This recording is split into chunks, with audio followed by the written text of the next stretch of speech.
আসসালামু আলাইকুম। জানিয়ে দিব সবশেষ আপডেট বিশ্ব সংবাদ। শুরুতেই থাকবে শিরোনাম। গ্রেপ্তার আতঙ্কে নেতানিয়াহু, ইউরোপ সফর বাতিলের জল্পনা। এদিকে গাজা সিটি ছাড়ার নির্দেশ দিয়েছে দখলদার বাহিনী। পালিয়ে যাওয়ার সময় স্নাইপারদের গুলি, রাস্তার মধ্যেই নিরীহ ফিলিস্তিনিদের লাশের স্তূপ। জানিয়ে দিব হামাস যুদ্ধবিরতিতে রাজি হলে যা করবে হিজবুল্লাহ। অন্যদিকে অসহায়ত্ব প্রকাশ পাচ্ছে ইউক্রেন সেনাদের কাছে। সুযোগ পেলেই আত্মসমর্পণ করছেন রাশিয়ার সৈন্যদের কাছে। সর্বশেষ জানাবো উত্তেজনা বাড়িয়ে তাইওয়ানের আকাশে ৬৬টি চীনা যুদ্ধ বিমানের অনুপ্রবেশ। শুনছিলেন সবশেষ আপডেট সংবাদগুলোর শিরোনাম। এবারে জানাবো বিস্তারিত। গ্রেপ্তার আতঙ্ক ঘিরে ধরেছে নেতানিয়াহুকে, ইউরোপ সফর বাতিলের জল্পনা। গাজা উপত্যকার সংঘটিত যুদ্ধ অপরাধের অভিযোগে আন্তর্জাতিক অপরাধ আদালত আইসিসির সম্ভাব্য গ্রেপ্তারি পরোয়ানা নিয়ে শঙ্কিত ইসরায়েলি প্রধানমন্ত্রী বেনিয়ামিন নেতানিয়াহু। এ কারণে তিনি চলতি মাসে মার্কিন যুক্তরাষ্ট্রে যাওয়ার পথে ইউরোপে যাত্রা বিরতি এড়ানোর কথা বিবেচনা করছেন। গতকাল ইসরায়েলি গণমাধ্যম এই তথ্য জানিয়েছে। চলতি মাসে মার্কিন যুক্তরাষ্ট্র সফরে যাবেন নেতানিয়াহু, কারণ ২৪ জুলাই মার্কিন কংগ্রেসের সামনে বক্তৃতা দেবেন তিনি। এছাড়া হোয়াইট হাউসে প্রেসিডেন্ট জো বাইডেনের সঙ্গেও দেখা করবেন বলে আশা করা হচ্ছে। বুধবার ইসরায়েলি সম্প্রচার মাধ্যম কান জানিয়েছে, নেতানিয়াহুর কার্যালয়ে ওয়াশিংটন যাওয়ার পথে ইউরোপে থামার বিষয়টি পর্যালোচনা করছে। এ খবরে বলা হয়েছে, প্রধানমন্ত্রীর কার্যালয়ে চেক প্রজাতন্ত্র বা হাঙ্গেরিতে যাত্রা বিরতির বিষয় ভাবছে, কারণ এই দুটি দেশকে ইসরায়েলের বন্ধু হিসেবে বিবেচনা করা হয়। দেশ দুটি আইসিসির গ্রেপ্তারের অনুরোধকে অগ্রহণযোগ্য বলে অভিহিত করেছে। কান উল্লেখ করেছে, নেতানিয়াহুর কার্যালয় শেষ পর্যন্ত সীমিত সংখ্যক যাত্রী নিয়ে সরাসরি ফ্লাইটে ওয়াশিংটনে যাওয়ার সিদ্ধান্ত নিয়েছে। মার্কিন যুক্তরাষ্ট্র আইসিসির সদস্য না হলেও আন্তর্জাতিক গ্রেপ্তারি পরোয়ানা থাকা সত্ত্বেও নেতানিয়াহুকে গ্রহণ করলে তা সমালোচনার মুখে পড়তে পারে। অবশ্য ইসরায়েলও এই আদালতের সদস্য নয়, তবে ফিলিস্তিন ২০১৫ সালে আইসিসির সদস্য হয়। এদিকে ইসরায়েলের রেশেট বেট রেডিও স্টেশনও বুধবার সকালে জানিয়েছে, নেতানিয়াহু ইসরায়েলের প্রতি বন্ধুত্বপূর্ণ দেশগুলোতে থামতে এবং গ্রেপ্তারি পরোয়ানা কার্যকর করতে পারে এমন রাষ্ট্রগুলোকে এড়িয়ে চলার কথা বিবেচনা করছেন।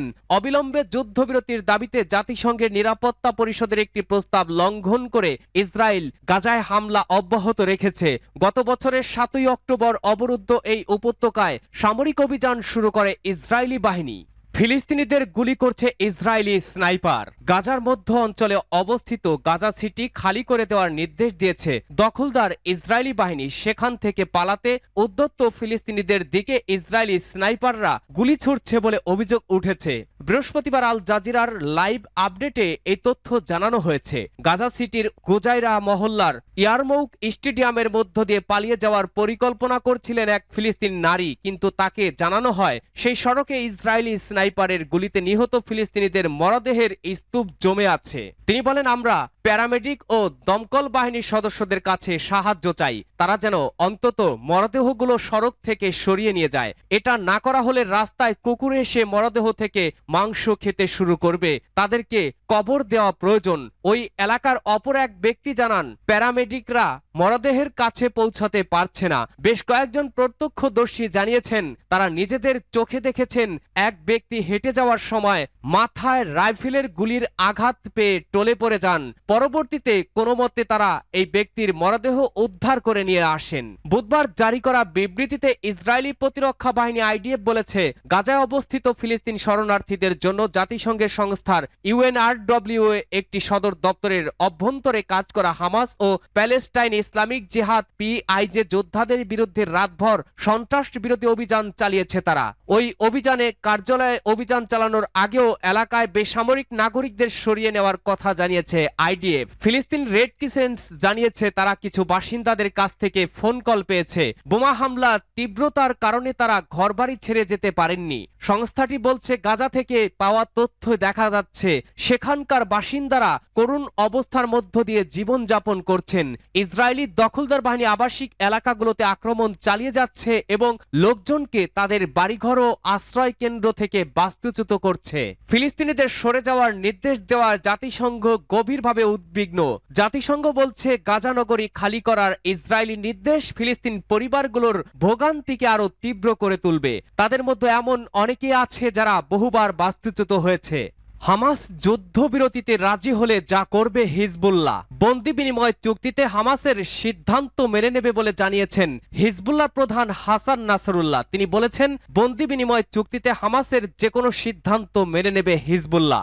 যুদ্ধবিরতি হয়ে গেলে ইসরায়েলের ওপরে আন্তঃসীমান্ত হামলাও বন্ধ করে দেবে তারা। বুধবার 11 জুলাই ইসরায়েল ভিত্তিক সংবাদ মাধ্যম টাইমস অব ইসরায়েলের এক প্রতিবেদনে এই তথ্য জানানো হয়। প্রতিবেদনে বলা হয়েছে, ফিলিস্তিন প্রতিরোধ আন্দোলন হামাসের গত 7 অক্টোবর ইসরায়েলের ওপরে হামলার পর থেকে হিজবুল্লাহ প্রায় প্রতিদিনই হামাসের সমর্থনে ইসরায়েলি বাহিনীর সাথে গুলি বিনিময়ে লিপ্ত রয়েছে। এতে উত্তরে একটি পূর্ণ সংঘাতের আশঙ্কাও তৈরি হয়েছে। হিজবুল্লাহ প্রধান বলেন, হামাস যে সিদ্ধান্তই গ্রহণ করে সবাই তা মেনে নেয়, সবাই সন্তুষ্টি প্রকাশ করে। তিনি বলেন, আমরা হামাসের সাথে সমন্বয় করতে বলি না, কারণ প্রথম ক্ষেত্রে যুদ্ধটি তাদের, সেজন্য তাদের সিদ্ধান্তই আমরা মেনে নেই। উল্লেখ্য, ফের বন্দি বিনিময় চুক্তি বিষয়ে আলোচনা শুরু হলে হিজবুল্লাহর আন্তর্জাতিক সম্পর্ক বিষয়ক প্রধান খলিল আল হাইয়ার নেতৃত্বে একটি প্রতিনিধি দল হামাসের সাথে সাক্ষাৎ করে। এরপর হিজবুল্লাহ প্রধান এই মন্তব্য করলেন। সূত্র টাইমস অব ইসরায়েল। সুযোগ পেলে আত্মসমর্পণ করতে চায় ইউক্রেনীয় সৈন্যরা, বলেছেন সেনা কমান্ডার। ইউক্রেনের সেনা সদস্যরা আত্মসমর্পণের সম্ভাব্য সব সুযোগের আশ্রয় নেয়, কিন্তু তাদের অফিসাররাই তাদেরকে বাধা দেওয়ার জন্য পেছন থেকে গুলি করে। আখমত কমান্ডো ফোর্সের কমান্ডার মেজর জেনারেল অ্যাপোটি আলাউদ্দিনভ বলেছেন, রশিয়া এক টেলিভিশনকে দেওয়া সাক্ষাৎকারে আলাউদ্দিনভ বলেন, আজ দেখা যাচ্ছে যে আমাদের শত্রু ফ্রন্ট লাইনে এমন লোকদের দিয়ে গঠিত যারা তাদের ইচ্ছার বিরুদ্ধে সংগঠিত হয়েছিল। তাদের কোনো উপযুক্ত সামরিক প্রশিক্ষণ ও সরঞ্জাম ছাড়াই যুদ্ধের ময়দানে নিক্ষেপ করা হয়েছে। যে কোনো সামান্য সুযোগ পেয়ে তারা তাদের জীবন বাঁচানোর জন্য আত্মসমর্পণের চেষ্টা করে। তিনি যোগ করেন, তবে তাদের দলের লোকেরাই তাদেরকে মৃত্যুর দিকে আরো ঠেলে দেয়। এমনকি তারা আত্মসমর্পণের সিদ্ধান্ত নিলেও তাদের আমাদের রুশ পক্ষের কাছে পৌঁছতে বাধা দেওয়ার জন্য সবকিছু করা হয়েছে। তাদের হাতে থাকা সব ধরনের অস্ত্র দিয়ে তাদের হত্যা করা হচ্ছে। তিনি বিশ্বাস করেন যে ইউক্রেনীয় সৈন্যরা যারা যুদ্ধের ময়দানে রয়েছে তারা রাশিয়ার বিরুদ্ধে যুদ্ধ চালিয়ে যেতে বিশেষভাবে ইচ্ছুক নয় এবং বুঝতে পারে যে তাদের প্রধান শত্রুরা কিয়েভের প্রশাসনিক অফিসেই বসে আছে। সূত্র তাস। উত্তেজনা বাড়িয়ে তাইওয়ানে 66টি চীনা যুদ্ধ বিমানের অনুপ্রবেশ। ন্যাটো সম্মেলনের মধ্যেই উত্তেজনা বাড়িয়ে একদিনেই তাইওয়ানের আকাশে অনুপ্রবেশ করেছে চীনের 66টি যুদ্ধ বিমান। বৃহস্পতিবার তাইওয়ানের প্রতিরক্ষা মন্ত্রণালয় এই খবর জানিয়েছে, যা এই বছরে সর্বোচ্চ রেকর্ড সংখ্যক। মাত্র একদিন আগেই তাইওয়ানের কাছাকাছি সামরিক মহড়াও চালিয়েছিল বেইজিং। খবর এএপির। তার পরদিনেই তাইওয়ানের আকাশে অনুপ্রবেশ ঘটনা ঘটিয়েছে চীন। তাইপের ঠিক একদিন আগেই দ্বীপের চারপাশে চীনা যুদ্ধ বিমানগুলোকে দেখেছিল। বুধবার বেইজিং দাবি করেছিল ওই যুদ্ধ বিমান পিএলএ বিমানবাহী রণতরী শানডাউং এর সঙ্গে অনুশীলনের জন্য পশ্চিম প্রশান্ত মহাসাগরের দিকে যাচ্ছিল। এদিকে বৃহস্পতিবার এক বিবৃতিতে তাইওয়ানের প্রতিরক্ষা মন্ত্রণালয় জানিয়েছে, সকাল 6টা পর্যন্ত তাইওয়ানের আশেপাশে 66টি পিএলএ বিমান এবং 7টি চীনা জাহাজ শনাক্ত করেছে। এর মধ্যে 56টি যুদ্ধ বিমান সংবেদনশীল মধ্যরেখা অতিক্রম করে। এর আগে গত মাসে বেইজিং তাইওয়ানের আকাশে 62টি যুদ্ধ বিমান এবং 27টি নৌযান পাঠিয়েছিল।